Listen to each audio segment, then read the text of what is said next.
لكم أعمالكم ويغفر لكم ذنوبكم ومن يطع الله ورسوله فقد فاز فوزا عظيما ثم ما بعد يقول جل شأنه في القرآن الكريم بعد أعوذ بالله من الشيطان الرجيم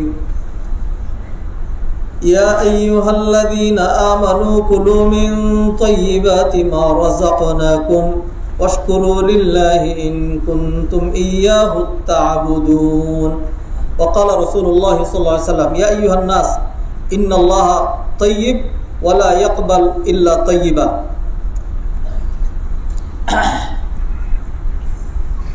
الحمد لله الحمد لله الحمد لله حاضرين مجلس সৌভাগ্যমণ্ডিত মুসল্লিয়ান کرام আল্লাহ সুবহানাহু ওয়া তাআলা যাদেরকে জুমার দিন প্রতিযোগিতা করার অধিক সওয়াব অর্জন করার তৌফিক এনায়েত করেছেন। জুমার সালাত সপ্তাহের সবচেয়ে গুরুত্বপূর্ণ সালাত। অন্যান্য দিন আমরা ফরজ সালাত করে থাকি 5 ওয়াক্ত, জুমার দিনও 5 ওয়াক্ত। অন্য দিন জুমার সালাতে আমরা ফরজ করি 17 রাকাত, আর জুমার দিনে আমরা ফরজ আদায় করি 15 রাকাত, 2 রাকাত কম। তারপরেও সপ্তাহের এই যে সালাতটা অন্য যে কোনো সালাতের চেয়ে অনেক বেশি গুরুত্বপূর্ণ। কারণটা কি জানি, আমার মনে হয় অধিকাংশ এই কারণটা বলতে পারবেন না। যারা পারবেন আলহামদুলিল্লাহ, ধন্যবাদ। যারা পারবেন সেটা ধন্যবাদ। কারণ একটাই, সেটা হলো এই সালাতের সাথে একটা এমন বিষয় জড়িত আছে যেই বিষয়টা ইসলামের দৃষ্টিতে সবচেয়ে বেশি গুরুত্বপূর্ণ। ইসলাম সবার পূর্বে সকল কিছুর আগে এই বিষয়টাকে হাইলাইট করেছে, গুরুত্ব এবং ইম্পর্টেন্স প্রদর্শন করেছে। সেটি কি? মাশাআল্লাহ, ধন্যবাদ। সেটি হলো কোরআনে কারিমে আল্লাহ সুবহানাহু ওয়া তাআলা যেমনটি বলে দিয়েছেন। আর এই মসজিদের মুসল্লি যারা, এরা তো ব্যতিক্রম ধর্মী আলহামদুলিল্লাহ।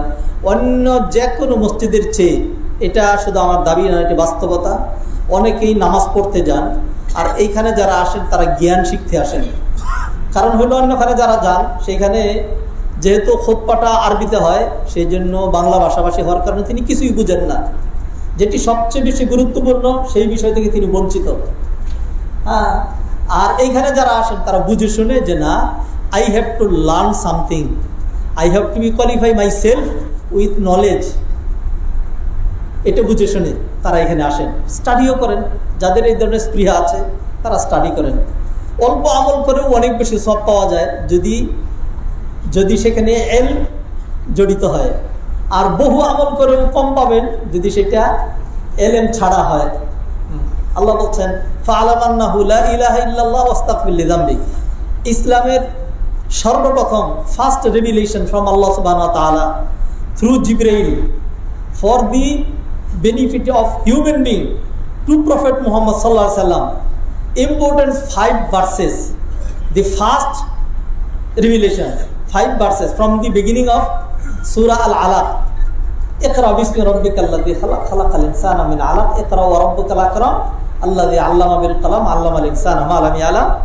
এই 5টি আয়াতের মধ্যে আল্লাহ সুবহানাহু ওয়া তাআলা ডাইরেক্টলি তাওহীদের কথা, শিরকের ভয়াবহতার কথা, কিয়ামতের কথা, ফেরেশতাদের কথা, নবী রাসূলদের কথা, আখিরাতের কথা, তারপরে নামাজ, রোজা, হজ, যাকাত, পর্দা, হিজাব, মদ হারাম, জিনা ব্যভিচার হারাম, জিহাদ করা ফরজ, একটা বিষয় টাচই করেন নাই। এবং এই 5টা আয়াতের মধ্যে আল্লাহ সুবহানাহু ওয়া তাআলা অনলি ওয়ান বিষয় তুলে ধরেছেন। সেই বিষয়টার নাম হলো ইলম। সেই বিষয়টা হলো ইলম। প্রথম দিনই নবীজি সাল্লাল্লাহু আলাইহি ওয়াসাল্লাম তো প্রচন্ড পেরেশান ছিলেন। পেরেশানের কারণে তিনি যৌবনে হেলফুল ফুজুল গঠন করলেন, কিভাবে এই জাহেলগুলোর মুক্তি হবে। তিনি ব্যর্থ হলেন, নবীজি পারলেন না। আবারও বুঝে শুনে বলছি, কেউ খামাখা আবেগতাড়িত হবেন না। নবীজি সাল্লাল্লাহু আলাইহি ওয়াসাল্লাম তখনও নবী হননি, তিনি তখনও ওহীর সহযোগিতা পাননি। চেষ্টা করছেন জাতিকে, যেহেতু জন্মগতভাবেই, জন্মগত, বংশীয়, স্বভাবগত, চারিত্রিক গঠনগুলোর দিক থেকে, আচার আচরণের দিক থেকে, ব্যবহারের দিক থেকে, কথার দিক থেকে, সব দিক থেকে নবী মুহাম্মদ রাসূলুল্লাহ সাল্লাল্লাহু আলাইহি ওয়াসাল্লামের কোনো তুলনা নাই। নবীজি সাল্লাল্লাহু আলাইহি ওয়াসাল্লাম যখন হিলফুল ফুজুল গঠন করলে পারলেন না, তখন তিনি চিন্তা গবেষণা শুরু করলেন কিভাবে জাতির মুক্তি হবে। চিন্তা করার জন্য তিনি নির্জনতা, একাকিত্ব বেছে নিলেন। তিনি চলে গেলেন গার হেরায়, সেখানে বসে ধ্যান করতেন।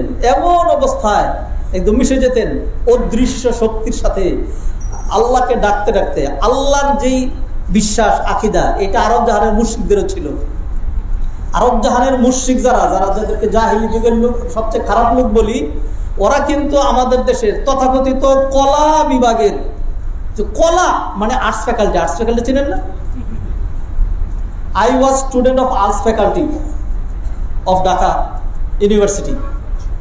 তো এই ধরনের আর্টস ফ্যাকাল্টি যেখানে আছে, যেখানে মানুষ আবেগতাড়িত হয়, কলা, বাংলা সাহিত্য ইত্যাদি এগুলি যেগুলি পড়ে, যেখানে সায়েন্স টেকনোলজির কোনো টাচ নাই, ডাক্তারি ইঞ্জিনিয়ারিং এগুলি নাই, ওই মানুষগুলো এত নিকৃষ্ট হয়, সবাই বলছি না, কিছু মানুষ। একজন ছিলেন বাংলার খুব পণ্ডিত, আমি ওনাকে ব্যক্তিগত পেয়েছি, আমাদের শিক্ষক তুল্যমানী, শিক্ষকের শিক্ষক। আবার কিছুদিন ইউনিভার্সিটিতে পড়াইতে গিয়ে আমি খুব জুনিয়র কলিগোনা, উনি যখন ক্লাস নিতেন আমরা শিক্ষক রেখে বসতাম বাংলা ক্লাসে। যেরকম দিনদার ছিলেন প্রফেসর দিন মোহাম্মদ সাহেব, বাংলা সেরকম পণ্ডিত ছিলেন, কিন্তু সেই রকম দিনদার ছিলেন, কোনো আলেমের চেয়ে কম নন। তো এই ধরনের কলা বিভাগের আমাদের দেশের যেখান থেকে নাস্তিকতা সাপ্লাই দেওয়া হয়, নাস্তিক তৈরি হয়, এরা যেই মার্কা মুসলমান অথবা নিজেদেরকে মুসলিম দাবি করে, জাহিলি যুগের মুশরিকরা, আল্লাহর রাস্তে বলছি, আল্লাহর রাস্তে বলছি, আল্লাহর রাস্তে বলছি, দলিলের কারণে বলছি, জাহিলি যুগের মুশরিকরা এদের মতো এত খারাপ ছিল না। জাহিলি যুগের মূর্খরা এত খারাপ ছিল না। তারা এটা জানতো আল্লাহ এক, আল্লাহ একক, বিপদে পড়লে অন্য কেউ সাহায্য করতে পারবে না, যেটা আমাদের দেশের বহুত পাগড়িওয়ালা, তারপর সবুজ পাগড়িওয়ালা, দাড়িওয়ালা, দাড়িতে মেহেন্দি দেওয়া বিশাল বড় বুজুর্গ, তারাও এটা জানেন না যে বিপদে পড়লে কাকে ডাকতে হয়, শুধু ওয়ানলি ওয়ান আল্লাহ, তাকেই ডাকতে হয়। তারা মনে করেন বিপদে পড়লে আব্দুল কাদের জিলানিকে ডাক দেওয়া যাবে, পীর বাবাকে ডাক দেওয়া যাবে, মুর্শিদকে ডাক দেওয়া যাবে, ও মুর্শিদ ও এরকম করতে থাকে, শুনে কিন্তু হ্যাঁ, ও মুর্শিদ ও করতে করতে দেখা যায় দীর্ঘক্ষণ টানতে থাকে কারি সাহেব। হ্যাঁ, মানে কি বিশাল বড় মুশরিক, হ্যাঁ, ডাকতে থাকে। জাহিলি যুগের মুশরিকটা এরকম করতো না। কথাগুলো কেন বললাম? এইটা বোঝানোর জন্য যে এই যদি হয় জাহিলি যুগের মুশরিক যাদের ঠিকানা জাহান্নাম, তাদের অবস্থা, তাহলে নবী মুহাম্মদ রাসূলুল্লাহ সাল্লাল্লাহু আলাইহি ওয়াসাল্লাম, যিনি কুল কায়নাতের মধ্যে সেরা এবং যিনি খাতামুন নবীন, যার মর্যাদা সকল ফেরেশতাদের চেয়ে বেশি, তিনি কি তার কাছে কি আল্লাহর জ্ঞান, আল্লাহর চিনা ছিল নাকি ছিল না? নিঃসন্দেহে ছিল, কত বেশি ছিল। সেইভাবেই সেই নলেজের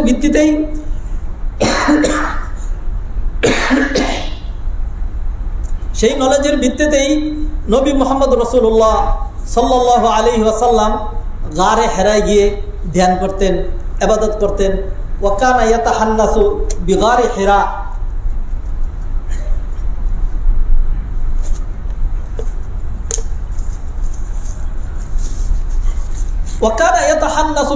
হিরা, গারে হেরায় তিনি ইবাদত করতেন। এরপর আল্লাহ সুবহানাহু ওয়া তাআলা নবীজিকে সাহায্য করলেন যে আপনি যেই জাতির চিন্তায়, সমাজ সোসাইটির চিন্তায়, রাষ্ট্রের চিন্তায়, নাজাতের চিন্তায়, মুক্তির চিন্তায় বেভূর নিজেকে শেষ করে দিচ্ছেন, সেটি মানে অর্জন করার জন্য,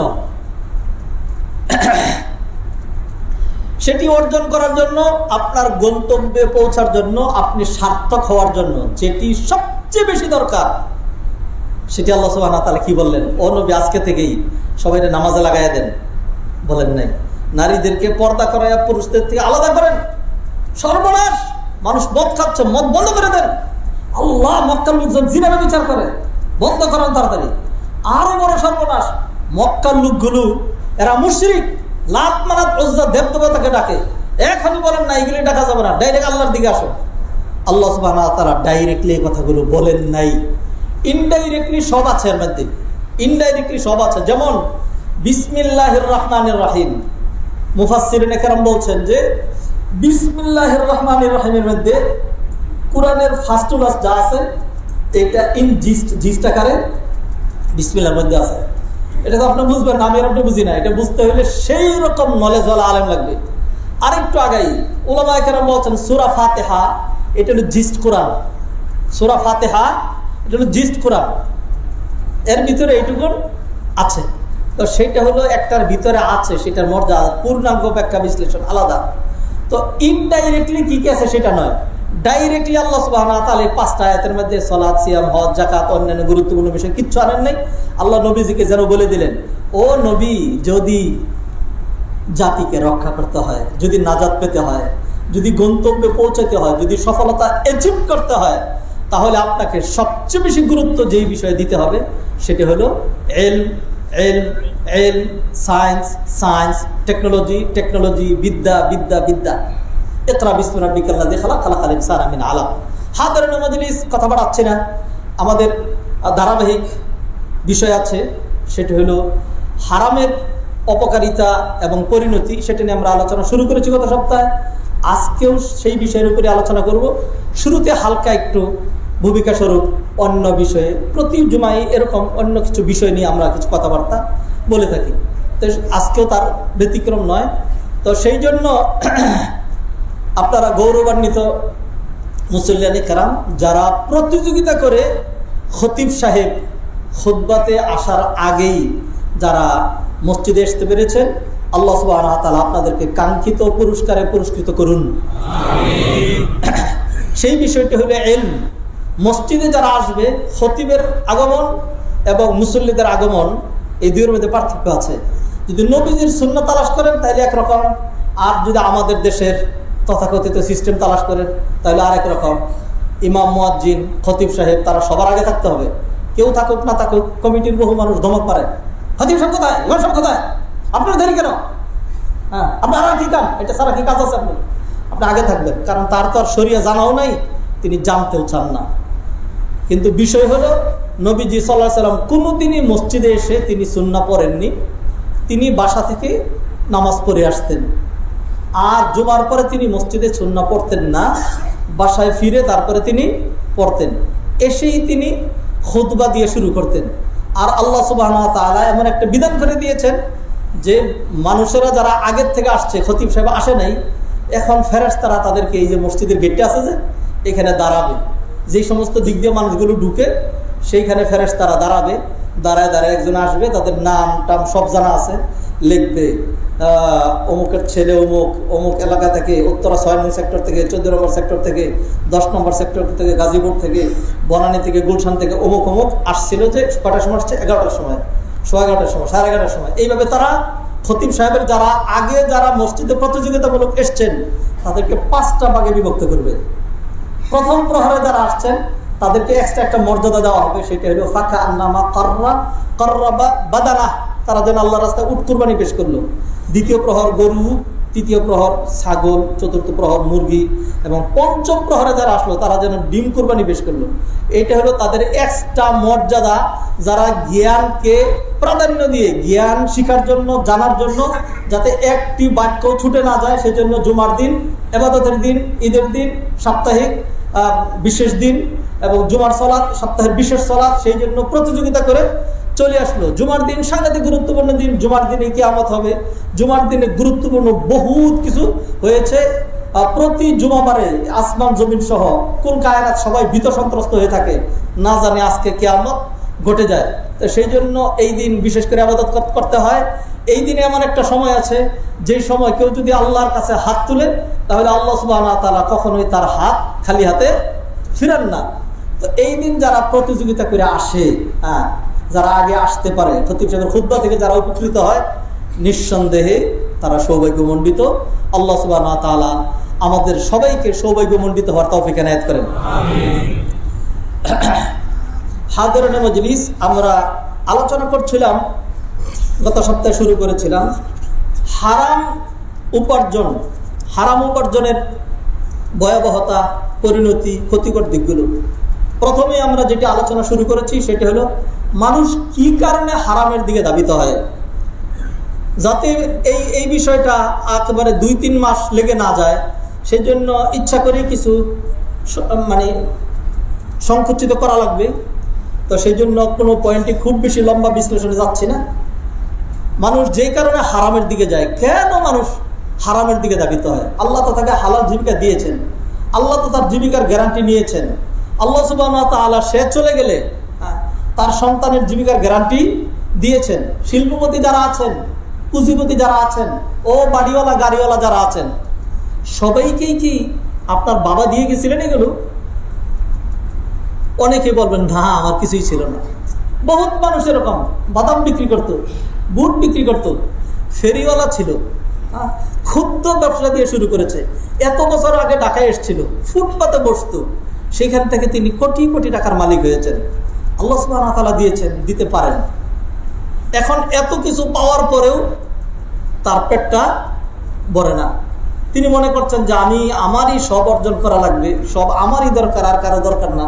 আর এত সম্পদ দরকার, কিয়ামত পর্যন্ত আমার অধস্তন বংশধর যারা আসবে সব হবে কানা, লেংরা, আতুর, গাদা, গোবর গণেশ। কিছুই তারা কামাই করতে পারবে না, খালি গরুর মতো খাবে। অতএব আমারই সব দিয়ে যেতে হবে, কারণ তিনি তো জানেন এই সম্পদগুলো তিনি ভোগ করতে পারবেন না। এইভাবে কামাই করছেন। তো মানুষ যেই কারণে হারামের দিকে ধাবিত হয়, এর কিছু কারণ শরিয়ায় নিরূপণ করা হয়েছে। আমি প্রথম এই কারণগুলো আলোচনা করছি, লাস্টের দিকে হারামের দুই একটা ক্ষতির কথা বলবো ইনশাল্লাহ। 1 নম্বর, কিল্লাত ওয়া দুআফুল ঈমান বিল্লাহ, আল্লাহর প্রতি দুর্বল ঈমান এবং আল্লাহর প্রতি আস্থা না থাকার কারণে। আল্লাহকে সে চিনে নাই, আল্লাহকে সে বুঝে নাই।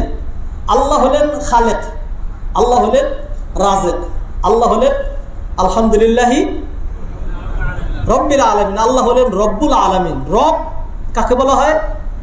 যিনি প্রতিপালন করেন। কাকে প্রতিপালন করেন? আল্লাহ আলামিন, জগতের যা কিছু আছে সব কিছুকে প্রতিপালন করেন। তাহলে আল্লাহর প্রতি আমার আপনার এলেম নাই, এই কারণে আমার আপনার হারামের দিকে যাওয়া, মনে করছি যে এটা না হলে চলবে না, এটা লাগবেই, তো এটা তো এইভাবে আর নেওয়া যাচ্ছে না, তাহলে কি করতে হবে? একটু 2 নম্বরই করা লাগবে, তো করবো। হচ্ছে না তো, সে তো ছাড়ছে না, প্রয়োজনে তাকে ব্রাশ ফায়ার করবো। যারা বাধা হচ্ছে তাদেরকে উড়িয়ে দিব। কিন্তু আমার এটা লাগবেই, নিতেই হবে, এটা ছাড়া চলবেই না। হারাম যারা কামাই করে এইভাবেই তো করে। কারণ কি? তিনি মনে করেছেন, তিনি ধরে নিয়েছেন এটা তার লাগবেই, এটা তার দরকারে, আনলে কেমনে চলবে? তার এতগুলো টাকা দরকার। আল্লাহর প্রতি যদি সত্যিকার ঈমান থাকতো তাহলে এটা করতে পারতেন না। অতএব যারা হারামের দিকে ধাবিত হয়, নাম্বার 1, আল্লাহর প্রতি হয়তো তাদের খুব দুর্বল ঈমান, অথবা আল্লাহর প্রতি তার কোনো আস্থা নাই। কারণ যিনি সৃষ্টি করেছেন তিনি হলেন রাজ্জাক, যিনি সৃষ্টি করেছেন তিনি হলেন রব। আল্লাহ সুবহানাহু ওয়া তাআলা কোরআনে বলেছেন আউযু বিল্লাহি মিনাশ শাইতানির রাজীম। এবং এই কথাটা বলার সময় আল্লাহ সুবহানাহু ওয়া তাআলা শুধু ঈমানদারদেরকে বলেন নাই, আল্লাহ কি বলছেন খেয়াল করেন।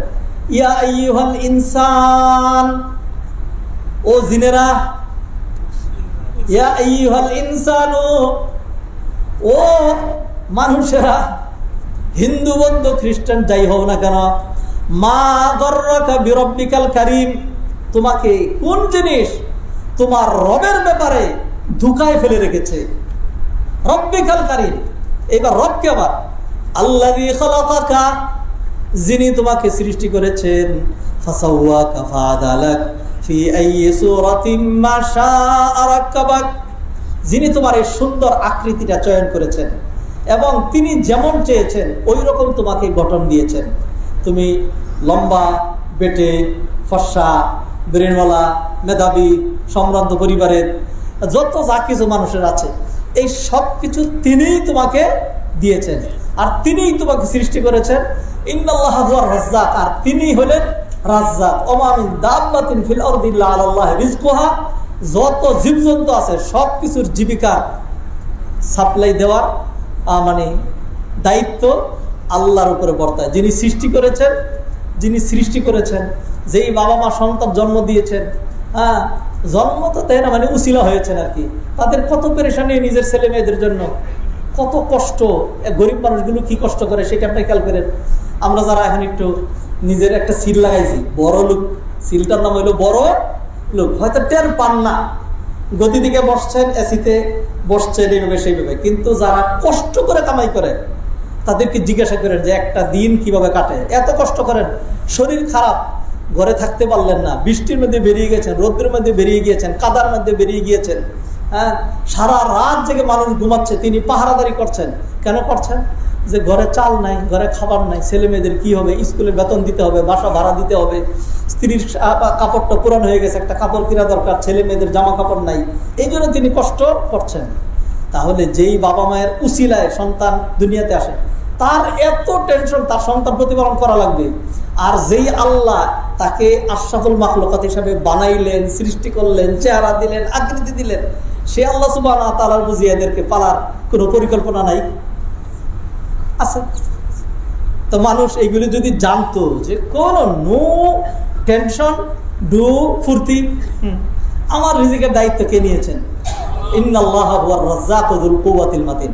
আল্লাহর ব্যাপারে এই সম্যক ধারণাটা, আল্লাহর ব্যাপারে এই ঈমানটা, যে আমার যতটুকু পর্যন্ত রিজিক আছে, ওই রিজিক বুক করার আগে আমার পক্ষে মরাও সম্ভব না, আর আমাকে কেউ মারতেও পারবে না। এই ঈমানগুলো যদি থাকতো তাহলে মানুষ এরকম করতো না। ইয়াবসুতুর রিজকা লিমান ইয়াশাউ ওয়া ইয়াকদির। আল্লাহ যাকে খুশি রিজিক বাড়ায় দেন, যাকে খুশি রিজিক কমায় দেন, কিন্তু আল্লাহ সুবহানাহু ওয়া তাআলা রিজিক দেন। আল্লাহ সুবহানাহু ওয়া তাআলা রিজিক দেন, সবার জন্য রিজিক আছে। তো মুশকিল হচ্ছে যে দেখা গেছে আমার ভাইয়ের যে রিজিকটা আমার মাধ্যমে আসছে, আমি তাকে সেটা দিলাম না। অমুকের জন্য রিজিকটা বরাদ্দ ছিল, আমি সেটা তাকে বুক করতে দিলাম না, চুর করে নিয়ে নিলাম। অপরাধগুলো আমরা করি, আল্লাহ সুবহানাহু ওয়া তাআলা ঠিকই দিচ্ছেন। 2 নম্বর কারণ, আদামুল ইলমি শারঈ আল লাযিম। শরিয়ার, কোরআন সুন্নাহর যেই জ্ঞানটুকু মানুষের জন্য অপরিহার্য, এইটুকুন তিনি শিখেন নাই, এইটুকুন তিনি জানেন নাই। মানে লাজেম কতটুকু? প্রতিটা মানুষ খতিব হবে, আলেম হবে, তারপরে হলো ইসলামিক জ্ঞানে তিনি পারদর্শী হবেন, গভীর জ্ঞানের অধিকারী হবেন। এটা ইসলামে ফরজ করা হয় নাই। কিন্তু ইসলামে যেটা ফরজ করা হয়েছে, তলাবুল ইলমি ফারিদাতুন আলা কুল্লি মুসলিম, এলেম প্রতিটা মুসলমানের উপরে ফরজ, সবার উপরে। কোনটা হালাল, কোনটা হারাম, কোনটা ওয়াজিব, কোনটা ফরজ, এই জিনিসগুলো জানা এটা মানুষের উপরে ওয়াজিব, এতটুকু জানা। তাহলে তিনি যদি জানতেন যে আমি যে প্রতারণা করছি, হ্যাঁ, আমার কামাইটা তো হারাম হয়ে যাবে, আমি যে মিথ্যা বলছি আমার ব্যবসাটা তো হালাল হয়ে যাবে, আমি যে তাকে একটু কম দিলাম আমার রিজিকটা তো হালাল হয়ে যাবে, আমি যে এখান থেকে বাকি মাল নিয়ে এসেছিলাম তাকে পরিশোধ করার কথা ছিল, হ্যাঁ, এরপরে এই যে আর দিচ্ছি না, দেই তো দিচ্ছি না, আনছি তো আনছি, আর ঠিক আছে এর কাছে গেলাম না, আরেকখানে গেলাম, তো এই যে প্রতারণা করছি, এই প্রতারণার কারণে আমার এটা হারাম হয়ে যাবে। তো এই ধরনের যে হালাল হারামের যে ন্যূনতম জ্ঞানটা, এটা অনেকের নেই, অনেকের নেই। অনেকে মনে করে আমি কোনো ব্যক্তিরে ঠকাই না, আমি রাষ্ট্রেরটা, আমি সরকারেরটা নিচ্ছি, সরকারকে ঠকাচ্ছি, কোনো মানুষেরটা না। এইটা হলো জাহেলে মুরাক্কাব। জাহেল মানে মূর্খ। মূর্খের কতগুলো স্তর আছে? 7টা স্তর আছে মূর্খের। আমি মাত্র 2টা বলছি, 2-3টা বলছি। ধরেন, যে জানে না এবং সেইটা জানে যে আমি জানি না, এবং সে জানে যে আমি জানি না, এবং তার মধ্যে কোনো অহংকার নাই, তার মধ্যে দুর্বলতা ছিল, সবচেয়ে উত্তম জাহেল। আর যে জানে না কিন্তু সে মনে করে যে না, সে জানে না কিন্তু এইটাও জানে না যে সে জানে না, এটা হলো জাহেলে মুরাক্কাব, মানে ডাবল জাহেল স্কয়ার। আর সবচেয়ে জঘন্য হলো যে জানে না এবং এইটাও জানে না যে সে জানে না, বরং সে উল্টা দাবি করে আমি জানি, এগুলো সবচেয়ে নিকৃষ্ট জাহেল।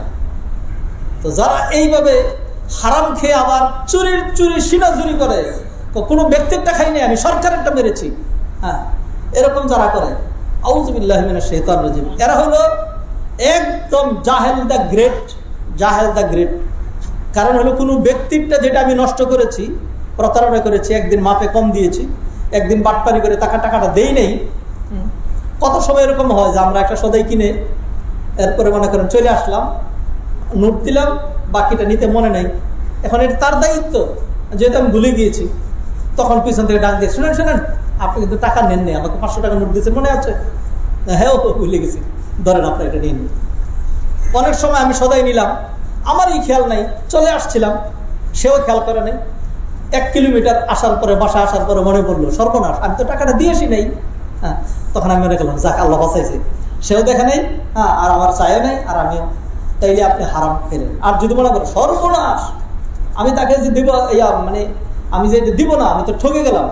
তো ধরেন এই ধরনের প্রতারণা কেউ যদি করে থাকে, পরবর্তীতে জুমার খুতবা শুনে যদি তার মনে হয় সর্বনাশ, হারাম খেয়েছে, আমার কি অবস্থা হবে, আমি আজই মুক্ত হতে চাই, অমুক দোকানে, মুদির দোকানে গেল, দোকান বন্ধ, জিজ্ঞাসা করলো দোকানদার কোথায়, বললো তিনি ব্যবসা চেঞ্জ করেছেন, স্থান চেঞ্জ করেছেন, অমুক জায়গায় গিয়েছেন, ঘোরাঘুরি করতে করতে সর্বশেষ খুঁজে পেল, শেষ করে বললো যে ভাই তোমার হাতে পায়ে ধরে আমি ক্ষমা চাই, আজ থেকে 5 বছর আগে তোমাকে আমি একটু ঠকিয়েছিলাম, তোমার একটা টাকা মেরে দিয়েছিলাম, ধরো বা এই টাকাটা আমি ক্ষমা চাচ্ছি।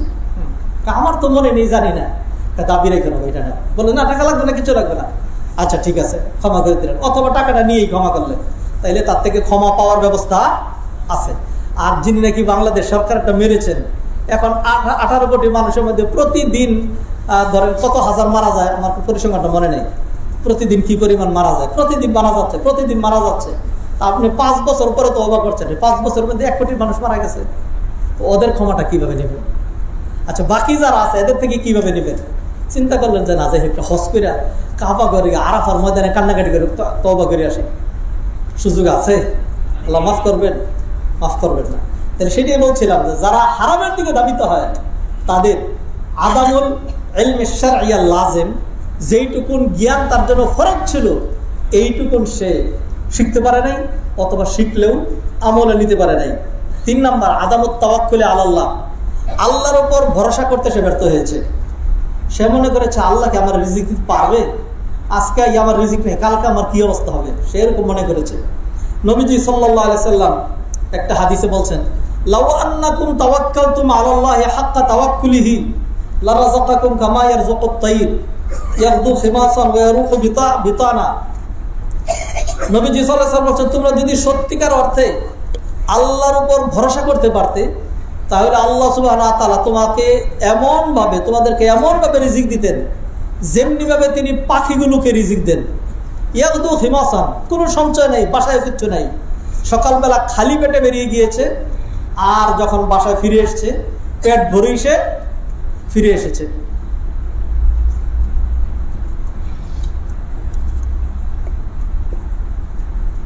আল্লাহ সুবহানাহু ওয়া তাআলার কাছে নিশ্চয়ই পাখির চাইতে আশরাফুল মাখলুকাত, মানুষের মর্যাদা বেশি। আল্লাহ যদি ওই পাখিকে রিজিক দিতে পারেন, তাহলে আল্লাহ সুবহানাহু ওয়া তাআলা মানুষকেও রিজিক দিতে পারবেন। আল্লাহ যেহেতু পাখিগুলোকে পালছেন, দিচ্ছেন, রয়্যাল বেঙ্গল টাইগার, সিংহ এদেরকে পালছেন, জঙ্গলের ভিতরে লক্ষ লক্ষ জেব্রা, বাফেলু, বন্য গরু, বানর, বন্য কুকুর, হায়েনা সব আছে, সবাই খেয়ে পরে বেঁচে আছে, কাউকে ঘাস দিয়া, কাউকে গাছের পাতা দিয়া, আবার কাউকে অন্য কোনো প্রাণী দিয়া আল্লাহ সুবহানাহু ওয়া তাআলা নিয়মিত রিজিক দিয়েই যাচ্ছেন। যে বিশাল বড় মহিষটাকে 2 ঘন্টা 2.5 ঘন্টা পর্যন্ত অন্তত 15 থেকে 20টা সিংহ তার সাথে মারামারি করে এরপরে গিয়ে কাবু করতে পেরেছে। আমরা এই ধরনের ভিডিওগুলো আমরা ইউটিউবে দেখে থাকি। এরপর আগে পারে নাই, বিশাল দেহি, যে দিক দিয়ে আসে একটা মাথা নাড়ানো দিলেই এরপরে সিংহগুলো ভয়ে পালায়। এরপরে গিয়ে সে তাদের কি হয়েছে, তাদের রিজিকে পরিণত হয়েছে। তাই এতদিন পর্যন্ত আল্লাহ সুবহানাহু ওয়া তাআলা এই মহিষটাকে, তো এই বাফেলোটাকে এত মোটা করেছেন, এত তাজা করেছেন, এতদিন পর্যন্ত আল্লাহ রিজিক দিয়েছেন। আজকে আল্লাহ ফয়সালা করেছেন এইটাকে দিয়া 20টা সিংহের রিজিক হবে। আল্লাহ সুবহানাহু ওয়া তাআলা এইভাবে সিংহ, বাঘ, হায়েনা, কুকুর, শৃগাল, সর্প, ব্যাঙ, মাছ, অন্যান্য যত রকম জীবজন্তু আছে, কি আমরা জানি? কিছুই তো জানি না। লক্ষ লক্ষ কোটি কোটি প্রজাতির কীট পতঙ্গ সহ, পিপিলিকা সহ সবগুলোকে আল্লাহ সুবহানাহু ওয়া তাআলা রিজিক দিয়েছেন, রিজিক দিচ্ছেন, দিবেন, ওয়াদা করেছেন। মানুষকে আল্লাহ সুবহানাহু ওয়া তাআলা সৃষ্টি করার আগে জানায় দিলেন যে খালাকাল্লাহু মাকাদিরা কুল্লি শাই ক্বাবলা আন ইয়াখলুকাস সামাওয়াতি ওয়াল আরদি বি50 আলফা সানা। মানুষের ভাগ্য, মানুষের রিজিক আল্লাহ সুবহানাহু ওয়া তাআলা সৃষ্টি করেছেন আসমান জমিন সৃষ্টির 50,000 বছর আগে। আসমান জমিন কবে সৃষ্টি হয়েছে এটার ধারণা দেওয়া সম্ভব নয়। আমি একটা ঘটনা আপনাদের সামনে উল্লেখ করতে চাই। একবার ইটালির বোলোনিয়া একটা সিটি আছে, বাংলাদেশের চট্টগ্রামের মতো বাণিজ্যিক নগরী, বোলোনিয়া, ইংলিশে লেখে বোলোগনা, উচ্চারণ করে তারা বোলোনিয়া। সেইখানে প্রোগ্রামে মাহফিলে গেল, লোকজন বললো যে আপনাকে একটা মাহফিলে পরে একটা জ্বলন্ত নিদর্শন দেখাইতে তারা নিয়ে যাবে 200 কিলোমিটার দূরে এখান থেকে। নিয়ে গেল, নিয়ে যাওয়ার পরে পাহাড়ের নিচে, পাহাড়ের ভিতরে একটা এলাকা 30 কিলোমিটার ব্যাপী মাটির নিচে, এটা 1971 সনে আবিষ্কার হয়েছে। এইটা তারা আমাকে ঘুরাই দেখাইলো। বিষয়টা কিরকম তারা হরাকরি বলা লাগবে খুতবার সময়। পাহাড়ের ভিতরে ধস হয়েছে, জমির ধস হয়ে বিশাল এলাকা আর একটা জগতের মতো ফাঁকা হয়ে গেছে। হ্যাঁ, এখন ধস হওয়ার পরে মাঝখানে যেহেতু ফাঁকা, তো উপরে আবার বৃষ্টি হয়, পানি জমে, তখন উপর থেকে পানি টপকায়। যেমন ধরুন এই মসজিদের ফ্লোর এবং ছাদ একসাথেই লাগা ছিল, ধরেন এটাকে পাহাড়ের সাথে তুলনা করলাম। এরপরে কোনো একটা ভূমিকম্পের কারণে ছাদটা ছাদের জায়গায় রয়ে গেছে আর ফ্লোরটা ডেবে নিচে হয়ে গেছে। মাঝখানে যে জায়গাটা হয়েছে এইরকম 30 কিলোমিটার ব্যাপী এলাকা, ক্রিস্টালের পাহাড়। উপর থেকে যে পানি পড়ে, যেখানে পানি পড়ে ফুটা ফুটা, সেখানে গর্ত হওয়ার কথা, গর্ত না হয় সেখানে ক্রিস্টাল জমা হয়, ধীরে ধীরে ক্রিস্টাল জমা হয়। অথবা উপর থেকে যখন পানি টপকাচ্ছে সেইখানে উপর থেকে এরকম ধীরে ধীরে ক্রিস্টাল জমা হয়। তো এই ক্রিস্টালগুলো ইটালি সরকার আবিষ্কার করছে 1971 সনে, এবং তারা সেইখানে, এটা তাদের একটা টুরিস্ট স্পট, মানুষ গেলে সেখানে টিকিটের মাধ্যমে ঢুকতে হয়, বহুত ইনকাম হয়। সেই জন্য তারা সেইখানে দুভাষী রেখেছে, আরবি ভাষায়, জার্মানিতে, ইংরেজিতে, জাপানি, এরকম ফ্রান্স ভাষায় ট্রান্সলেট করে শোনায় এটার ইতিহাসটা কি। তো যেখানে আরবিতে ট্রান্সলেট করে আমি সেখানে দাঁড়াইলাম, গ্রুপ করে এখানে সেখানে ঘুরায় দেখাচ্ছে। ছোট্ট রেলের বগির মতো করা, যাদেরকে টিকিট দেওয়া আছে দেখে বসায়, এরপর সামনে একটা ছোট্ট একটা ইঞ্জিন আছে, বসে থাকতে হয়, এটা নিয়ে ঘুরে ওই 30 কিলোমিটার অথবা 15-20 কিলোমিটার ঘুরে দেখায় নিয়ে আসে। আজীব রকম, দেখলে মনে হয় আল্লাহ, চোখের পানি চলে আসে। হ্যাঁ, যে এরকম নিদর্শন। যাই হোক, আমার যেটা বলা দরকার সেটা আমি বলি। সেটা হলো, ব্যাখ্যা বলছে যে এই যে ধসটা হয়েছে, ক্রিস্টাল জন্ম হচ্ছে, এটা কত বছর ধরে হচ্ছে এটা আমাদের জানা নাই। 1971 সালে আবিষ্কার হয়েছে। এরপর আমরা একটা গবেষণা চালিয়েছি। হঠাৎ করে একদিন দেখলাম যে একটা জায়গাতে নতুন করে পানি পড়ছে, তখন আমরা চিহ্ন দিলাম, দেখি যে ক্রিস্টাল কিভাবে জমা হয়। আমরা গবেষণা চালিয়ে দেখলাম যে 1 মিলিমিটার ক্রিস্টাল হইতে 10 বছর সময় লাগে। তো সেইটার উপরে বেসিস করে আমরা সবচেয়ে বড় যে ক্রিস্টালটা পেয়েছি, ওইটার উপরে আমরা জরিপ করেছি। জরিপ করে দেখেছি যে ওই ক্রিস্টালটার বয়স হলো 3.5 কোটি বছর। সবচেয়ে বড় যে ক্রিস্টাল পেয়েছে। হাতের মজলিস, আমি এই ঘটনাটা এই জন্য নিয়ে এসেছি, জানি না তাদের এটার অথেন্টিসিটি কতটুকু, অথবা তাদের ক্যালকুলেশনটা, গবেষণা ঠিক হয়েছে কিনা, অথবা কিছু ভুলভ্রান্তি হয়েছে কিনা। না হলে তো লক্ষ লক্ষ বছর। যদি পাহাড়ের ভিতরে, এই পাহাড়টার বয়স কত বছর তাইলে আমার আরো জানা নেই। যদি পাহাড়ের ভিতরে ধসটা হয়েছে, এই ধসের বয়স অথবা এই ক্রিস্টালের বয়স যদি 3 কোটি বছর অথবা 3 লক্ষ বছর এরকম যদি হয়ে থাকে, অথবা যদি 30,000 বছরও হয়ে থাকে, মানুষ দেশে পৃথিবীতে মাত্র 8,000 বছরেরও বেশি হয়নি। যদি এটা হয়ে থাকে তাহলে আসমান জমিন কবে সৃষ্টি হয়েছে? বহু আগে। ও ভাইয়েরা, আল্লাহ জানিয়ে দিচ্ছেন, নবীজি সাল্লাল্লাহু আলাইহি সাল্লাম বলছেন যে তোমার রিজিক, কি খাবা, কি পরবা, কোথায় থাকবা, কোথায় যাবা, তোমার জন্য কতটুকু বরাদ্দ, এই বরাদ্দটা 5,000 বছর আগে, 10,000 বছর আগে, 30,000 বছর আগে, 1 লক্ষ বছর আগে না, আসমান জমির সৃষ্টির 50,000 বছর আগে নির্ধারণ করে দেওয়া হয়েছে। আমার আপনার এই বিশ্বাসটা যদি থাকতো, তাহলে যেই লোক এটা বুঝবে, বিশ্বাস করবে, তার পক্ষে হারামের দিকে, জীবনেও হারামের প্রতি অনীহা হবে। আমি সেই হারামটার জন্য আল্লাহ তো আমার জন্য সব বরাদ্দই রেখেছে, হ্যাঁ, তাহলে আমি সেই দিকে কেন যাব? মানুষের এই ঈমানটা না থাকার কারণে। আল্লাহ সুবহানাহু ওয়া তাআলা কোরআনে বলেছেন, ওমান ইয়াতাওয়াক্কাল আলাল্লাহি ফাহুয়া হাসবু, যে ব্যক্তি আল্লাহর উপর ভরসা করবেন, আল্লাহই তার জন্য যথেষ্ট। ওয়ারযুকহু মিন হাইসু লা ইয়াহতাসিব, এমন জায়গা থেকে আল্লাহ তাকে রিজিক দিবেন যা সে কল্পনাও করে নাই। আল্লাহর উপর ভরসা করলে আল্লাহ যে যথেষ্ট হয়, এর 2-3টা জ্বলন্ত প্রমাণ আপনাদেরকে দেখাই। এক নম্বর প্রমাণ হলো মুসা আলাইহিস সালাম, ইব্রাহিম আলাইহিস সালামের। ইব্রাহিম আলাইহিস সালামকে তার মূর্তি ভাঙার অপরাধে, যা ওই যুগে নমরুদ বাহিনী বিবস্ত্র করে একবার সব বিশাল বড় অগ্নিকুণ্ড তৈরি করে এখন আগুনে নিক্ষেপ করে দিচ্ছে, নিক্ষেপ করবে এই মুহূর্তেই। তো যখন তার পক্ষে আর কেউ নাই তখন তিনি কি করবেন? জিসকা কোই নেই হয় উসকা তো খুদা হয় আর, যার কেউ নাই তার কি আছে? আল্লাহ সুবহানাহু ওয়া তাআলা। ইব্রাহিম আলাইহিস সালাম শুধু এটা বললেন, হাসবি আল্লাহু ওয়া নি'মাল ওয়াকিল, হাসবি আল্লাহু লা ইলাহা ইল্লা হু। আমার জন্য আল্লাহই যথেষ্ট, আমার জন্য আল্লাহই যথেষ্ট। আল্লাহর নামে যদি মরে যাই, কি অপরাধ করেছি? আল্লাহ তাওহীদ প্রতিষ্ঠা করার চেষ্টা করেছি, আর সেই অপরাধে মারা হচ্ছে আমাকে, আল্লাহ আমার জন্য যথেষ্ট। আল্লাহর কাছে চলে গেলাম, আল্লাহর নামটা উচ্চারণ করেই মারা যায়, এইটাই হলো মূল কথা। তা হাসবি আল্লাহু ওয়া নি'মাল ওয়াকিল। তো কাফের বাহিনী কি পরিমাণ কষ্ট করেছে, তারা অগ্নিকুণ্ড তৈরি করেছে, কাঠ এনেছে, আগুন ধরিয়েছে, সব মানুষ একত্রিত হয়েছে, ইব্রাহিমকে বিবস্ত্র করেছে, তাকে বেঁধেছে, তারপরে চরকার উপরে চড়িয়েছে, এইবার তাকে নিক্ষেপ করছে। তো তারা তাদের কাজ করেছে, আর ইব্রাহিম আলাইহিস সালাম শুধু একটা কাজ করছিলেন, সেটা কি? হাসবি আল্লাহু লা ইলাহা, আল্লাহর উপর ভরসা। এটার বাংলা হলো আল্লাহই ভরসা, এটার বাংলা হলো আল্লাহই ভরসা।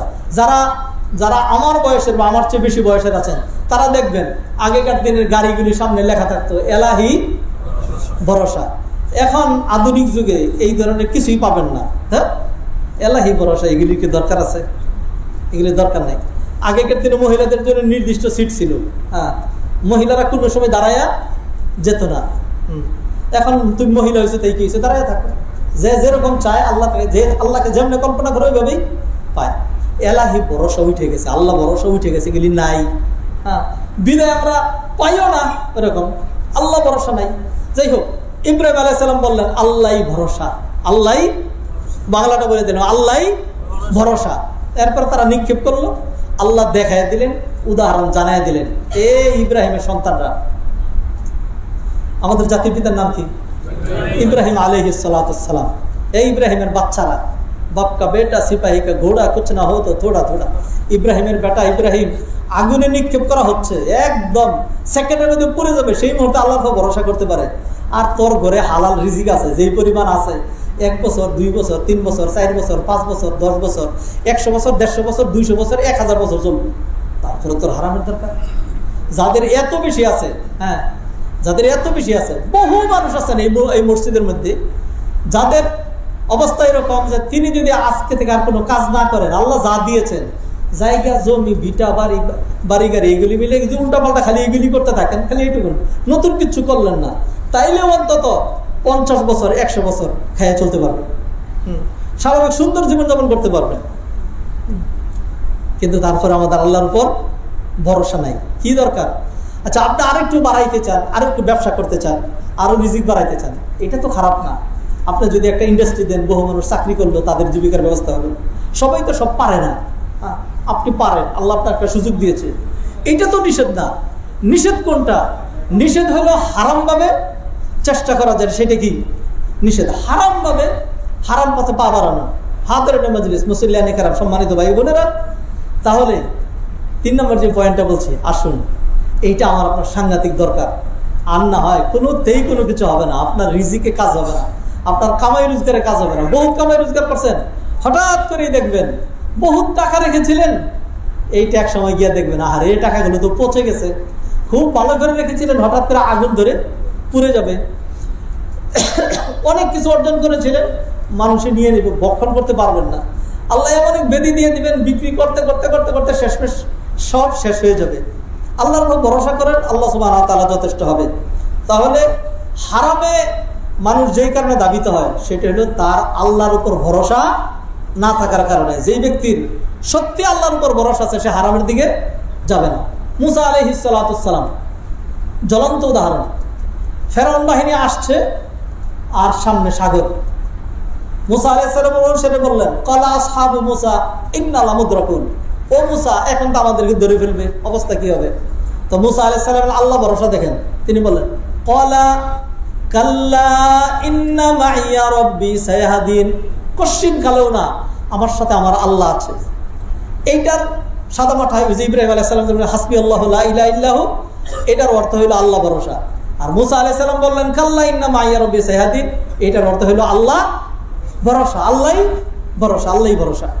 যখন মুসা আলাইহিস সালাম এটা বললেন, তখন আল্লাহ সুবহানাহু ওয়া তাআলা জাস্ট মুসা আলাইহিস সালাম ওহী নাযিল করলেন, আপনার হাতের লাঠিটা দিয়া সাগরের মধ্যে আঘাত করেন। আমি মোটামুটি নিশ্চিত হয়ে বলছি মুসা আলাইহিস সালামের হাতে যে লাঠি ছিল সেটা খতিব সাহেবের এরকম বার্নিশ করা, এত সুন্দর তেল পালিশ করা এরকম লাঠি ছিল না, একটা বাঁশের কঞ্চে ছিল। জানি না মুসা আলাইহিস সালামের সেই লাঠি আদৌ আছে কিনা, আজও আছে কিনা জানা নাই। তবে তার্কিতে তাদের মিউজিয়ামে গিয়ে সেইখানে অনেকগুলো আলী রাদিয়াল্লাহু তাআলা তরবারি, নবীজি সাল্লাল্লাহু আলাইহি ওয়াসাল্লামের মুখ নিদর্শন, দাড়ি, তারপরে বহুত কিছু সেখানে তাদের মিউজিয়ামে রাখা আছে। যেহেতু তারা সৌদি আরব সহ শাসন করতো, তো সেইখানে একখানে গিয়ে দেখি আরবিতে লেখা আছে, আবার তাদের ভাষায় ইংরেজিতেও লেখা আছে। দেখি একখানে লেখা আসা মুসা, আসা মুসা মানে মুসার লাঠি, মুসার লাঠি। তো ওই লাঠিটা সেটা হলো, আমি যদি এখন একটা বাঁশের কঞ্চে কেটে এরকম ধরেন 2 ফুট মতো লম্বা রাখি, একটু বাঁকা তারা, একদম স্ট্রেট না, তাইলে এরকম একটা কঞ্চে এটা রাখা ওইখানে, আর লেখা হলো আসা মুসা, মুসার লাঠি। আমি জানি না এটার অথেন্টিসিটি কতটুকু, তবে মুসার যে লাঠিটা আমি দেখছি মিউজিয়ামে, হ্যাঁ, সেটা এরকম ফ্রেশ লাঠি না। তো এই লাঠি দিয়েই ধরেন যদি বাড়ি দিই, সাগরের পানি কি হবে? কিছুই হবে না। কিন্তু মুসা বলছিলেন আল্লাহ ভরসা। এরপর মুসা যখন লাঠি দিয়ে বাড়ি দিলেন, বাকি ঘটনা আপনাদের জানা। আমার আপনার এইটাই সমস্যা, আল্লাহর উপর যে ভরসা করব। আল্লাহ এত কিছু পারেন, সাগরকে দ্বিগুণিত করতে পারেন, আগুনের মধ্যে আমাদের পিতাকে বাঁচায় দিতে পারেন, কিন্তু আমার আপনার যে পেটটা, খবিশ পেট, আমার আপনার যে পেটটা, এই পেটটা আল্লাহ ভরাইতে পারেন না, এই ভরসাটা আমার আপনার নাই। যদি না মনে করতাম যে এরকম একটা পেট, হ্যাঁ, নবী যদি পেটের মধ্যে পাথর বাঁধতে পারেন, আবু হুরায়রা রাদিয়াল্লাহু তাআলা না খেয়ে বেহুশ হয়ে পড়ে যেতে পারেন, এরপরেও তো আল্লাহ সুবহানাহু ওয়া তাআলা তাদেরকে বাঁচিয়ে রেখেছিলেন। আর আমি যে রিজিকের পিছনে ছুটছি, এত লম্বা দুনিয়ার মধ্যে যদি সমস্ত কল্যাণ হইতো, তাইলে তো আল্লাহ সুবহানাহু ওয়া তাআলা সবচেয়ে বেশি রিজিক, লম্বা সম্পদ আল্লাহ কাকে দিতেন? নবী মুহাম্মদ রাসূলুল্লাহ সাল্লাল্লাহু আলাইহি ওয়াসাল্লামকে দিতেন। আল্লাহ সুবহানাহু ওয়া তাআলা দেন নাই। হাত ধরে মধ্যে যা আলোচনা করছি পয়েন্টগুলো ভুলে যাবেন না। মানুষ কেন হারামের দিকে খায়, হারামের ভয়াবহতা, হারাম খেলে কি কি হয় সেটা তো আমরা আরো পরে যাব। আচ্ছা, যেহেতু ঘড়ি আমাকে ওয়ার্নিং দিচ্ছে, তাহলে হারামের যে কারণ, সেখান থেকে মাত্র 3টা কারণ বিশ্লেষণ করেছি। এইবার হারামের কিছু অপকারিতা, হারামের কিছু ক্ষতিকর দিক আমি এই মুহূর্তে আপনাদের সামনে আলোচনা করতে চাই। আওয়াকিব ওয়া নাতাইজুল হারাম, হারামের যে পরিণতি। নাম্বার 1, যিহাবুল বারাকা ওয়া খুলুবিহা। 1 নম্বর হলো হারামভাবে যদি কামাই করেন, তাহলে তার মধ্যে কোনো বারাকা হবে না। তার মধ্যে কি হবে না? বারাকা। বারাকা কাকে বলে? বারাকা যারা বুঝেন নাই তারা বুঝবেন না বারাকা। কারণ জীবনভর লাখ টাকা কামাই করে দেখছেন, আর এই লাখ টাকায় চলে না, আরো 20,000 টাকা দরকার। ঘুষ কি খামাকা খাই? বুঝেন না? এইটা আপনি বারাকা কেমনি বুঝেন? বারাকা হইলো, আমি ছোট্ট উদাহরণ দিয়ে বুঝাই দিই। একজন 20,000 টাকা কামাই করে, তার ফ্যামিলির সদস্য সংখ্যা 5 জন, সারা মাস চলে, এরপরে 2,000 টাকা থাকে। আরেকজন 1,20,000 টাকা কামাই করে, ফ্যামিলির সংখ্যা 2.5 জন। কারণ যারা বড় লোক, তাদের সন্তানাদি সবসময় কম হইতে হয়, এটা হলো মূলনীতি। বিশেষ করে আমাদের দেশে সন্তানাদি কম হইতে হয়। হ্যাঁ, এরপরে কি হয় না, টাকা থাকে না। কারণ কি? আপনার একটা স্ট্যাটাস আছে, আপনার ধূমপানের পিছনে এত যায়, আপনার ড্রাইভারের পিছনে এত যায়, আপনার ছেলে ঘুরবে, মাস্তানি করবে, এখানে এটার জন্য এত যায়। গোবর গণেশ, মাথায় কিচ্ছু নেই, প্রতি সাবজেক্টের টিচারের জন্য 10,000 করে দিতে হয়। ওয়াইফের একটা স্ট্যাটাস মেনটেন করতে হয়, তার বান্ধবী আছে এখানে সেখানে ঘুরতে যাইতে হয়, তারে কিছু টাকা দিতে হয়। ফলে 1,20,000 টাকা হওয়ার পরও সব শেষ হয়ে এরপরে আপনার আরো 30,000 টাকা ঋণ হয়। এটা হলো একটা উদাহরণ। আরেকটা উদাহরণ, আরেকজন 20,000 টাকা কামাই করেন, এরপরে দেখা গেছে 5টা ছেলে মেয়ে, আপনার মতো তো দামি খাবার খায় না, এসির ঘরেও থাকে না, তারপরে হলো ওদেরকে চলাফেরা করানোর জন্য ড্রাইভারও লাগে না। ছেলে মেয়েরা সুন্দর মতো হেঁটে স্কুলে মাদ্রাসায় চলে যাচ্ছে, চলে আসছে, এরপরে হলো রেজাল্ট ভালো করছে, কোনো সাবজেক্টের জন্য আলাদা কি লাগে না, টিউটর লাগে না, নিজের পড়াশোনা করছে। বড় ছেলেটা একটু বুঝবান হওয়ার কারণে সে এখন আলাদা একটা টিউশনি করে, হ্যাঁ, কিছু পয়সাও কামাই করে। মেয়েটা মাশাআল্লাহ হাতের ভালো কাজ জানে, মায়ের সাথে বসে কাঁথা সেলাই করে, ফুলের কাঁথা, নকশি কাঁথা এগুলি তৈরি করে। যাই হোক, বাবা কোনো রকম তাদেরকে স্বাভাবিক শাক সবজি ফলমূল ন্যাচারাল খাবার এগুলি খাওয়াইলেন। হ্যাঁ, আর আমাদের খাওয়াইতে হয় কি বার্গার, তারপরে পিত খাওয়াইতে হয়, পিত পরে একটা জা লাগার না, পিৎজা, হ্যাঁ এগুলি খাওয়াইতে হয়, এই রেডিমেড এগুলি বহুত কিছু লাগে, তাদের এগুলি লাগে নাই। পরে গিয়ে এই লোকের মাসে খরচ হয়েছে 18,000 টাকা, তার রয়ে গেছে 2,000 টাকা, এইটার নাম বারাকা। আরেকজনের যে এত বেশি হওয়ার পরও থাকলো না, আরো বেশি লেগে গেল, এইটার নাম হলো খুলুবুল বারাকা, জিহাবুল বারাকা। আল্লাহ বারাকা দেন নাই। আল্লাহর আয়াত থেকে এটার দলিল নেন। আল্লাহ বলছেন ইয়ামহাকুল্লাহুর রিবা ওয়া ইউরবিস সাদাকাত। ইয়ামহাকুল্লাহুর রিবা, আল্লাহ রিবাকে, রিবা রিবা রিবা রিবা, রিবার অর্থ কারা কারা জানেন? রিবা মানে সুদ, হারাম প্রক্রিয়া। সদাকাত, সদাকা, সদাকা, আমার 100 টাকা ছিল, 10 টাকা সদাকা করে দিলাম, হয়ে গেল 90 টাকা। আর আপনার 100 টাকা ছিল, সুদ ভিত্তিক লেনদেন করেছেন, হয়ে গেল 110 টাকা। আল্লাহ বলেন ইয়ামহাকুল্লাহুর রিবা, সুদের মাধ্যমে তোমার যে 110 টাকা হয়েছে, আল্লাহ এটাকে বরকত শূন্য করে দিবেন। ওয়ায়ুরবিয়াস সাদাকাত, আর তুমি যে 10 টাকা খরচ করে ফেললা, আল্লাহ এটাকে বাড়ায় দিয়ে দিবেন। আল্লাহ কিভাবে বাড়ায় দেন? আল্লাহর বাড়ায় দেওয়ার বিভিন্ন রকম সিস্টেম আছে। আল্লাহর বাড়ায় দেওয়ার বিভিন্ন রকম সিস্টেম আছে। আল্লাহ সুবহানাহু ওয়া তাআলা কিভাবে সাহায্য করেন? আল্লাহর সাহায্যের কিছু সিস্টেম আছে, আল্লাহর কিছু সুন্নাহ আছে। লান তাজিদা লিসুন্নাতিল্লাহি তাবদীলা। যেমন আল্লাহ কোরআনে বললেন, আউযু বিল্লাহি মিনাশ শাইতানির রাজীম, ওয়ালাউ আন্না আহলাল কুরা আমানু ওয়াত্তাকাউ লাফাতাহনা আলাইহিম বারাকাতিম মিনাস সামাই ওয়াল আরদ। জমিনবাসী যদি তাকওয়া অবলম্বন করতো, আল্লাহকে ভয় করতো, তাইলে আমি আল্লাহ তাদের জন্য আসমান জমিনের বারাকা খুলে দিতাম। যদি বাংলাদেশে ঠিক মতো ফসল হয়, যদি অতি পানিতে ফসল তলিয়ে না যায়, আর অনাবৃষ্টিতে মানে ফসল নষ্ট না হয়, এইটা যদি হয়, তাইলেই তো কত। এটা হলো জমিনের বারাকা। আসমানের বারাকা, ধরেন আসমানের বারাকা বৃষ্টি, আর অন্যান্য আল্লাহর রহমত, বহুত রকম বারাকা আছে। কি লাগে? আল্লাহ সুবহানাহু ওয়া তাআলা বাংলাদেশকে গ্যাস দিয়েছিলেন। কই, আগে এক সময় শুনছিলাম বাংলাদেশ গ্যাসের উপরে এমনভাবে ভাসছে, যেমন একটা পুকুরে, একটা নদীতে একটা কচুরিপানা ভাসছে, বাংলাদেশে এইভাবে গ্যাসের উপরে ভাসছে। নতুন কোনো গ্যাসের সংযোজন নাই, গ্যাসের চুলা আছে, দুপুরবেলা মোমবাতি জ্বালায় আবার পাক করতে হয়, গ্যাস আসে না। থাকবে কেমনে? থাকবে না তো। নিজেরা নিজের পায়ে কোরাল মারলে আল্লাহরে ভয় করবেন না, বারাকা শূন্য হয়ে যায়। আল্লাহকে ভয় করলে আল্লাহ কি করেন? বারাকা বাড়িয়ে দেন। বাইরা ফিরে আসে। তাহলে বাহ্যিকভাবে আমরা দেখলাম যে আমি যে দান সাদাকা করলাম, 10 টাকা কমে গেছে, আল্লাহ বললেন কমে নেই, বেড়ে গেছে। আর আপনি যে নিজে নিজে বাড়াইলেন 10 টাকা, আল্লাহ বললেন বাড়ে নাই, আল্লাহর কাছে এটা কমে গেছে। আরেকটা আয়াত নেন, আল্লাহ বলছেন ওমা আতাইতুম মিন রিবান লিয়ারবুয়া ফি আমওয়ালিন নাসি ফালা ইয়ারবু ইনদাল্লাহ।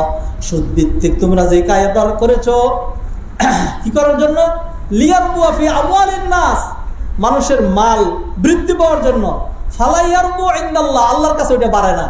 ওমা আতাইতুম মিন যাকাত, আর তোমরা যে যাকাত দিলা, তোমার রাউন্ড ফিগার নষ্ট হইয়া লাখ থেকে 97,500 টাকা হয়ে গেছে, ফাউলাইকা হুমুল মুদঈফুন, আল্লাহ সুবহানাহু ওয়া তাআলা এটাকে 1000 গুণ বাড়িয়ে দিবেন। কিভাবে বাড়িয়ে দিবেন? ধরেন আপনার তো বাড়াইছেন, এরপরে যদি আল্লাহ আপনার ব্যাটারিটা খালি ক্রিয়া করে দেয়, অন্য দিক থেকে একটা সমস্যা তৈরি করে দেয়, আরেকটার কিসকাবারের মধ্যে ফালাইয়া দেন, একটা অগ্নিকাণ্ড দিয়ে দেন, তাইলে আপনার দেখা যাবে যে যা বাড়াইছিলেন এর ডাবল চলে গেছে। আর যার 2.5 লাখ কমে গেছে, আল্লাহ তারা এটা দিলেন না, আল্লাহ বিপদ আপদ দিলেন না, ফলে তার 97.5 লাখ এটাই থাকলো। আর আপনার যে 1.5 কোটি হয়েছিল, 1.5 কোটি থেকে 1 কোটি খরচ হয়ে 50,000 চলে আসছে। এইটা হলো বারাকার একটা মোটামুটি চিত্র, তাহলে বারাকা চলে যাবে। আব্দুল্লাহ ইবনে মাসউদ রাদিয়াল্লাহু তাআলা আনহু, আল্লাহ রাসূল সাল্লাল্লাহু আলাইহি ওয়াসাল্লাম বলছেন, মা আহাদুন আকসারা মিনার রিবা ইল্লা কানা আকিবাতুহু আমরুহু ইলা আকিবাতু আমরিহি ইলা কিল্লা। রাওয়াহু ইবনে মাজাহ। ইবনে মাজাহ 2279 নং হাদিস এটি। নবীজি সাল্লাল্লাহু আলাইহি ওয়াসাল্লাম বলেছেন, যে কোনো ব্যক্তি রিবা সুদ ভিত্তিক লেনদেন বাড়িয়ে দেয়, তার পরিণতি হয় ইলা কিল্লাতিন, সে যত বাড়ায় আল্লাহ তত কমিয়ে দেন। তা আল্লাহ যদি কমিয়ে দেন, আপনি নিজে বাড়াইয়া পারবেন? লোকে যারে নিজে যারে বড় বলে বড় সেই নয়, লোকে যারে বড় বলে বড় সেই হয়। খালি নিজে নিজে ইয়া করে পারবেন না। নবীজি হাদিসে বলছেন, মান তাওয়াদা লিল্লাহি রাফাহুল্লাহ, আল্লাহর জন্য যে নিচা হয় আল্লাহ তারে উঁচা করে দেয়, আর যে নিজে নিজে উঁচা হয় আল্লাহ তারে নিচা করে দেন। হাত ধরে নামাজে সম্মানিত ভাই বোনেরা, হারাম নিয়ে আলোচনা করছি। আমাদের দেশের সবচেয়ে বড় সমস্যা হারাম, হারাম কামাই। আমার আছে সমস্যা, আপনার আছে সমস্যা, আমাদের প্রত্যেকের এই সমস্যা আছে। যেই সেক্টরের সেই সেক্টরের সমস্যা আছে। ব্যবসা করেন আপনি হারামখোর, চাকরি করেন আপনি হারামখোর, আপনি ডাক্তার আপনি হারামখোর, কন্ট্রাক্টর হারামখোর, উকিল হারামখোর, হ্যাঁ ডাক্তার হারামখোর, ইঞ্জিনিয়ার হারামখোর। আপনি দেখেন না, ইঞ্জিনিয়ার একটা প্ল্যান করে দিয়েছে, এই যেই ব্রিজ করা হয়েছে এটার স্থায়িত্ব হওয়ার কথা 100 বছর, এর মধ্যে কিছুই হওয়ার কথা না। 2-3 বছর না যেতে যাইতেই এইটাও ভাঙলো, গাড়িও পড়লো, মানুষও মরল। দায়িত্ব রেখে নেবে। কেন এরকম হয়েছে? কারণ হয়েছে এই ব্রিজের জন্য বরাদ্দ ছিল 3 কোটি টাকা, সেখানে 30 লাখ টাকার কাজ করেছেন, আর বাকি 2 কোটি 70 লক্ষ টাকা কোথায় গেছে? মন্ত্রী, এমপি, আমলা, স্থানীয় কি বলে মাস্তানরা, এই সবাইকে দিয়ে শেষ রান্না করে সবাইকে যেহেতু দিতে হয়, আমি নিজে তো অন্তত 70 লাখ খাবো। আর খাইলে যা অবস্থা, যা হয় তাই হলো। এইটাই হলো, this is the reality, real view of our society আর আওয়ার কান্ট্রি। হাদারনি মজলিস, আমি খুবই সাহস নিয়ে কথা বলছি। বাংলাদেশের সবচেয়ে জঘন্য, সবচেয়ে মারাত্মক যে সমস্যা, সেই সমস্যার নাম হলো হারামখুরি। সেই সমস্যার নাম হারামখুরি। মসজিদের অভাব নেই, আলেম ওলামাদের অভাব নাই, ওয়াজ নসিহত আগ্রহ করে মানুষ করায়, এবং প্রতিটা ওয়াজ নসিহতে যারা নাকি সভাপতি হয় ঢাকা থেকে যায়, এলাকার বড় মানুষগুলো হয়, টাকা পয়সাও দেয়, এলাকায় মাহফিল হয়, সমস্ত জায়গায় মাহফিল হয়, বহুত ভালো কথা শোনানো হয়। এর প্রতিফলন প্রতি বছর লক্ষ লক্ষ মানুষ হজ করে, প্রতিদিন কোটি কোটি মানুষ জুমার নামাজ পড়ে, এরপরে প্রতিদিন টিভি থেকে বিভিন্ন রকম আলাপ আলোচনা হয়, ধর্মীয় গাইডলাইন হয়। কোনো লাভ হয় না। কেন? কারণ হলো আমরা হারামখোর। হারাম খেতে খেতে পায়ের নখ থেকে মাথার চুল পর্যন্ত অবস্থা এরকম হয়েছে, পুরোটা পানি দিয়ে ভিজিয়ে রাখা। এখন দিয়াশালের আগুন দিয়ে তো এটা ধরে না। হারামখোর। কোরআন বলা হচ্ছে, হাদিস বলা হচ্ছে, ভালো কথা বলা হচ্ছে, নাজাতের কথা বলা হচ্ছে, না হলে ধ্বংসের কথা বলা হচ্ছে, উদাহরণ দেখানো হচ্ছে, কিন্তু তার হৃদয়ের মধ্যে কাজে লাগতেছে না। কারণ কি? শুধু হারামখোরের কারণে। কারণ তার হৃদয়ের যে রিসিভার, তার হৃদয়ের যে কর্ণ, এটা মরে গেছে। এটা মরে গেছে। বাহ্যিকভাবে সে আমাদের মতোই মানুষ, আর স্ট্রাকচারালি হিউম্যান বিং, কিন্তু ইন রিয়েল এটা জানোয়ারের চাইতেও খারাপ। কারণ তার পুরোটা শরীর হারাম দিয়ে গঠিত, এই কারণে কাজ হচ্ছে না। হাদরুল মজলিস, কোনটারে বড়লোকি মনে করেন? নবীজি সাল্লাল্লাহু আলাইহি ওয়াসাল্লাম বলছেন, আল গিনান নাফস, অন্তরের বড়লোকি যেটা, সেটি আসল বড়লোকি। এই সপ্তাহে এক টিভির প্রশ্নোত্তরের মধ্যে সেখানে আমি বললাম যে বাংলাদেশের সবচেয়ে বাছাই করা যে বড় লোক, আমি তো আপনাদের পক্ষ থেকে উত্তরা কেন্দ্রীয় মসজিদের সাইনবোর্ডটি ব্যবহার করি বেশি, খতিব উত্তরা কেন্দ্রীয় যা মসজিদ ব্যবহার করি, আর অন্যান্য আমার সাইনবোর্ড আছে সেগুলি কম ব্যবহার করি, এইটাই বেশি ব্যবহার করি। তা আমি বললাম যে শুনেন, বাংলাদেশের সবচেয়ে বড় লোকটা সামনে নিয়ে আসেন। নাম তো আমাদের জানাই আছে, এখন তিনি বাইরে নেই, ভিতরে আছেন, হ্যাঁ সবাই তো চিনেন। সবচেয়ে বড় লোকটা সামনে নিয়ে আসেন। আমি বলি চ্যালেঞ্জ, আমি তার চাইতে 10 গুণ বেশি বড় লোক। কেন? স্বাভাবিক কথা, আলহামদুলিল্লাহ আমার যা আছে। এখন আপনার মনে করবেন খতিব সাহেব মনে কোটি কোটি টাকা মনে আছে, হ্যাঁ। আমি বললাম 1 নাম্বার, আমি তার চেয়ে বেশি বড় লোক, কারণ আমার অন্তর বড় লোক, আমার হাত হারামের দিকে যায় না, আমি হারাম কামাই করি নি। 2 নাম্বার, তার যা অ্যাসেট আছে, যদি এখন তাকে বাধ্য করা হয় যে সোনালী ব্যাংকের ঋণ, ইসলামী ব্যাংকের ঋণ যত মানুষ তোমার কাছে পাবে সবগুলো তোমার এখন দিতে হবে, দেওয়ার পরে সে তার সমস্ত অ্যাসেটগুলো বিক্রি করে দেখবে যে আমার এখন কি আছে, আমার তার কিছুই নাই। আমি বললাম যে আমার যদি বলা হয় তখন আমার তো কোনো ঋণই নেই, যা আছে পুরাটাই প্লাস। তাহলে আমার যদি সারপ্লাস থাকে 1 কোটি টাকা, আর যদি তার ঋণ থাকে 10 কোটি টাকা, তাহলে বড় লোক কে? এইভাবে কল্পনা করা লাগবে। অতএব নিজেদেরকে খালি ওই ধরনের বড় লোকদের সাথে মিলাইয়েন না। 2-4টা বড় লোকের সাথে আমরা তো এরকম কিছু কথাবার্তা বলে থাকি, এত টাকা যে ঋণ করলেন এগুলি পরিশোধ করবেন কেমনে? একজন হাসিতে বলে যে শুনেন, এগুলো আপনি বুঝবেন না, মানে কি? হ্যাঁ, বুঝবো না মানে কি? তখন বলে যাহা ঋণ করছি সব কি আর দেওয়ার জন্য? তো বাস্তবতা তো আমরা জানি, যারা ব্যাংকের থেকে হাজার হাজার কোটি টাকা ঋণ নেয়, তারা এই ঋণগুলি আর পরিশোধ করার নিয়তে নেয় না। হাদরুল মজলিস, এই দুনিয়া থাকার নয়, চলেই যেতে হবে। অতএব খামাখা নিজের দুনিয়া নষ্ট করলেন, হারাম খেলেন, ব্যাটারি নষ্ট করলেন, টেনশন চিন্তা। যদি ভালো মানুষ হন তখন বলবে সর্বনাশ, আমার এখন 13 কোটি টাকা ঋণ, আমি কোথেকে দিব, আমার কিছুই নাই, আমি দিতে পারতেছি না, টেনশনেই মরে যাবেন কেন। আর যদি খারাপ মানুষ হয় এটা চিন্তাও করবেন না, তাহলে এটা আরো বড় মরছেন। হ্যাঁ, আল্লাহ যারা ঢিল দিয়ে দেয়, দুনিয়াতে চিন্তা আসলো না, অন্তর মরে গেছে, তো আখেরাতে ধরা খাবে নাকি? খাবে না, খাবে। অতএব আজকের জুমার পরে আমার আপনার প্রত্যয় হবে মরে যাব, আর আল্লাহ যদি আমার জন্য রিজিক বরাদ্দ করে থাকেন তাহলে পাবো, তবে কোনোদিনই হারামের দিকে হাত বাড়াবো না, হারাম খাবো না, মিথ্যা বলবো না, রিজিকের জন্য প্রতারণা করবো না, মাপে কম দিব না, সুদ ঘুষের দ্বারস্থ হবে না। আল্লাহ সুবহানাহু ওয়া তাআলা আমাদেরকে কথাগুলো আমল করার তৌফিক এনায়েত করেন। আকুলু কওলি হাযা ওয়া আস্তাগফিরুল্লাহ লি ওয়া লাকুম ওয়া লিসাইরিল মুসলিমিন ফাস্তাগফিরু ইন্নাহুল গফুরুর রহিম।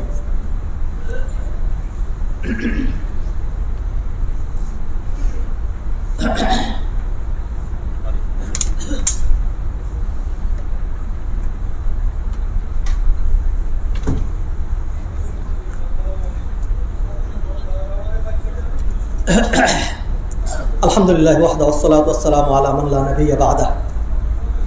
হাদরানের মজলিস, সম্মানিত ভাই বোনেরা, আল্লাহ সুবহানাহু ওয়া তাআলা আমাদেরকে দুনিয়াতে পাঠিয়েছেন, আশরাফুল মাখলুকাত বানিয়েছেন, আমরা ছিলাম না, তিনি আমাদেরকে দুনিয়াতে পাঠিয়েছেন, আমরা থাকবো না, তার কাছে আবার আমাদেরকে বিদায় নিতে হবে। কোরআনে আল্লাহ বললেন ওয়ালাকুম ফিল আরদি মুস্তাকাররুন ওয়া মাতাউন ইলা হিন, একটা নির্দিষ্ট সময় তোমরা থাকবে, এবং আল্লাহ সুবহানাহু ওয়া তাআলা আমাদের প্রত্যেকের জন্য সম্মানজনক জীবিকার ব্যবস্থা করেছেন। ইয়াবসুতুর রিজকা লিমান ইয়াশা ওয়া ইয়াকদির, আল্লাহ কাউকে রিজিক বাড়িয়ে দেন, কাউকে কমিয়ে দেন। আল্লাহু ফাদ্দালা বা'দাকুম আলা বা'দিন ফির রিজক, আল্লাহ কাউকে রিজিক বাড়িয়ে কাউকে কমিয়ে দিয়ে পরীক্ষা করেন, দুনিয়াটা পরীক্ষার ক্ষেত্র।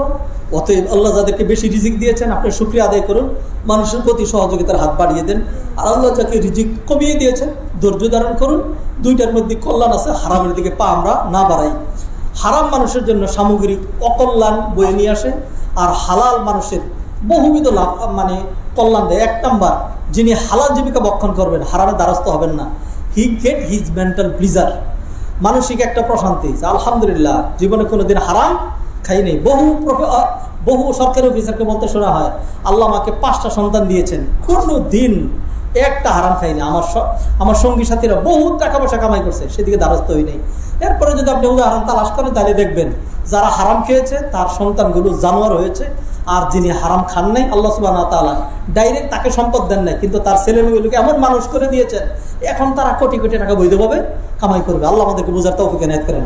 সাল্লু আলা নবিয়িল বাশির ফাইন্না আল্লাহ সুবহানাহু ওয়া তাআলা আমারানা বিসসালাতি ওয়াত তাসলিমি আলা নবী সাল্লাল্লাহু আলাইহি ওয়াসাল্লাম ফাকাল ইন্নাল্লাহা ওয়া মালাইকাতাহু ইউসাল্লুনা আলান নবী ইয়া আইয়ুহাল্লাযীনা আমানু সাল্লু আলাইহি ওয়া সাল্লিমু তাসলিমা আল্লাহুম্মা সাল্লি আলা মুহাম্মাদ ওয়া আলা আলি মুহাম্মাদ কামা সাল্লাইতা আলা ইব্রাহিম ওয়া আলা আলি ইব্রাহিম ইন্নাকা হামিদুম মাজিদ ওয়ারদাল্লাহু আনিল খুলাফার রাশিদিন আবি বকর ওয়া উমর ওয়া উসমান ওয়া আলী রিদওয়ানুল্লাহি তাআলা আলাইহিম আজমাইন وعنا معهم بكرمك وجودك وإحسانك يا أرحم الراحمين اللهم أعز الإسلام والمسلمين وأذل الشرك والمشركين والكفر والكافرين ودمر أعداءك أعداء الدين واجعل بلدنا بنغلاديش وبلدان جميع المسلمين آمنا مطمئنا رخاء سخاء يا رب العالمين মাবুদ মাওলা দয়া মে মেহেরবান আল্লাহ মেহেরবানি করে আপনি আমাদেরকে মাফ করে দেন। রব্বুল আলামিন উত্তরা কেন্দ্রীয় মসজিদকে আপনি কবুল করেন। রব্বুল আলামিন এই মসজিদটাকে রব্বুল আলামিন মসজিদের যে কাজগুলো আপনি আপনার গায়েবী খাজানা থেকে আঞ্জাম দিয়ে দেন। রব্বুল আলামিন আমাদের মধ্যে অনেকে অসুস্থ, দোয়া চেয়েছেন, রব্বুল আলামিন মেহেরবানি করে তাদেরকে সুস্থতা দান করেন। বিশেষ করে আমাদের এক দিনী ভাই, তিনি অ্যাক্সিডেন্টে হসপিটালে খুব কঠিন অবস্থার মধ্যে রয়েছেন। রব্বুল আলামিন আমাদের মুমিনুল্লাহ ভাই, রব্বুল আলামিন মেহেরবানি করে আপনি যদি তার জন্য হায়াত রেখে থাকেন, রব্বুল আলামিন মেহেরবানি করে তাকে পূর্ণ সুস্থতা দিয়ে রব্বুল আলামিন দিনের কাজ করার জন্য, সমাজের উপকার করার জন্য রব্বুল আলামিন আপনি তাকে সুস্থ করে তার ঘরে ফিরিয়ে দেন। আর যদি রব্বুল আলামিন আপনি তার জন্য চূড়ান্ত ফয়সালা করে ফেলে থাকেন, রব্বুল আলামিন তাকে, আমাকে, আমাদের সবাইকে রব্বুল আলামিন যখনই নিয়ে যাবেন ঈমানের সাথে নিয়ে যান। রব্বুল আলামিন আমাদের মসজিদের ইমাম সাহেবের ভাগিনা মৃত্যুবরণ করেছেন, রব্বুল আলামিন আপনি তাকে মাফ করে দেন। রব্বুল আলামিন এইভাবে আমাদের আত্মীয় স্বজন যারা দুনিয়া ছেড়ে চলে গিয়েছেন, রব্বুল আলামিন সবার জন্য রব্বুল আলামিন জান্নাতুল ফেরদৌস নসিব করেন। আমাদের ছেলে মেয়েকে হেফাজত করেন, আমাদের সমাজটাকে ভালো রাখেন, আমাদের দেশের জন্য কল্যাণ মঞ্জুর করেন। রব্বানা আতিনা ফিদ দুনিয়া হাসানা ওয়া ফিল আখিরাতি হাসানা ওয়া কিনা আযাবান নার। রব্বানা তাকাব্বাল মিন্না ইন্নাকা আনতাস সামিউল আলিম ওয়া তুব আলাইনা ইন্নাকা আনতাত তাওয়াবুর রহিম বিরহমাতিকা ইয়া আরহামার রাহিমিন।